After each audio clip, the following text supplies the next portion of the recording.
Mula sa inisyal na hiling na 26 billion pesos na budget ng Bureau of Fisheries and Aquatic Resources sa Department of Agriculture, 11 billion lang ang budget allocation ng ahensya sa ilalim ng National Expenditure Program para sa 2026.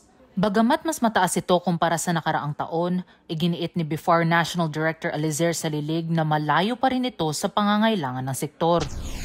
Kami po ang Bureau of Fisheries. Kung titin natin yung dagat natin, almost 3/4 po ang dagat kasi lupa. Oo. So tapos ganun lang kanilang binibigay. Napakasakit din tingnan natin kasi ang ating mga marginal fisher folks hindi po ma-address lahat ng kanilang mga needs. Sa ilalim ng Department of Agriculture, halos 5% lang ng kabuuang budget ang nakukuha ng ahensya. Ayon kay Salilig, isang rehiyon lang ang kayang punan ng mahigit 10 bilyong piso na budget.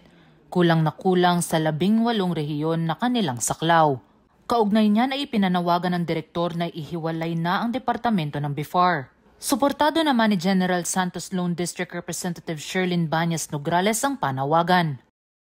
Considering that the responsibilities and jurisdiction of BIFAR is so expansive for a line bureau, we do not only talk of aquaculture and inland fishing, and that also includes the concerns on commercial fishing on international waters and international diplomacy. It's high time, Mr. Chair, I hope that in this 20th Congress, the creation of the Department of Fisheries will, together with the Senate, will finally be enacted and become law.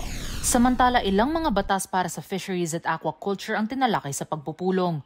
Kabilang dito ang refiled House bills tulad ng House Bill 1793, House Bill 1792 at House Bill 1293.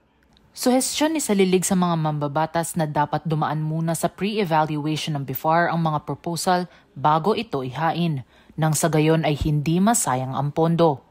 Sa huli, inaprubahan ng komite ang 9 na panukalang batas na layon itaguyod ang proteksyon at pagpapaigting ng sektor ng aquaculture at fisheries resources ng bansa. Para sa totoong balita sa Bagong Pilipinas, Sofia Potenciano, Congress News.